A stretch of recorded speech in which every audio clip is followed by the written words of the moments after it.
নমস্কার বন্ধুরা, আবার এলাম একটা নতুন পর্ব নিয়ে। এই যে আমি আজকে সব সবজির বড়া করে তরকারি করবো। এই সবজি মানে এতে বিনস, গাজর, তারপরে এই কড়াই আমি তেল দিয়ে দিয়েছি। বিনস, গাজর, ক্যাপসিকাম, পেঁয়াজ, লঙ্কা, ধনেপাতা, একটা ডিম আর আলু গ্রেট করে দিয়েছি, আর বেসন আর ময়দা আর চালের গুঁড়ি, এগুলো দিয়ে নুন, একটু মিষ্টি দিয়ে আর এগুলোকে মেখেছি। একটা ডিম দিয়েছি আর দিয়ে এই যে বড়া করছি। আগে একটু ভাজা হয়ে গেছি, হ্যাঁ, আবার ভাজছি।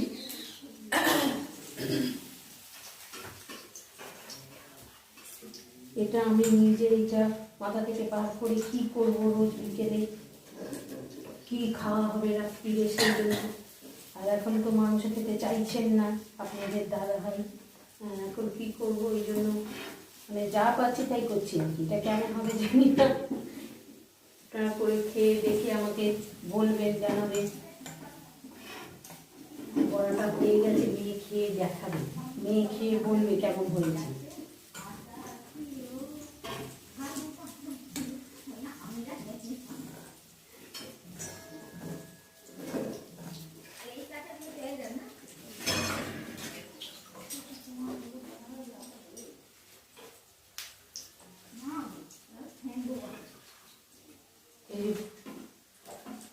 বাবা একটা খেয়ে দেয়, একটু বলতো কেমন হয়েছে, কেমন করলাম। এইটা ঠান্ডা না না, গরম আছে, এক্ষুনি নামালাম তো। ভালো গরম আছে, খাও কি করে? মুচমুচে হয়েছে, দারুণ খেতে হয়েছে, হেভি হেভি।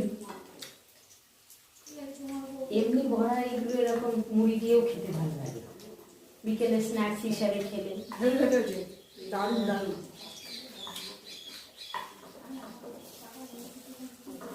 ডিম দিয়েছি একটা,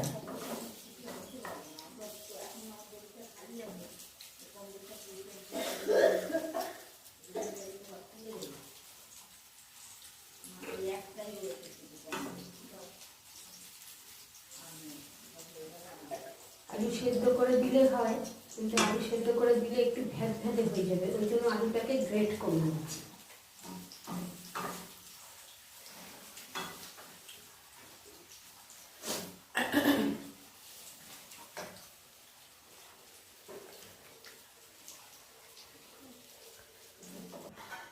এই যে আমার বড়াগুলো ভাজা হয়ে গেছে পরিষ্কার।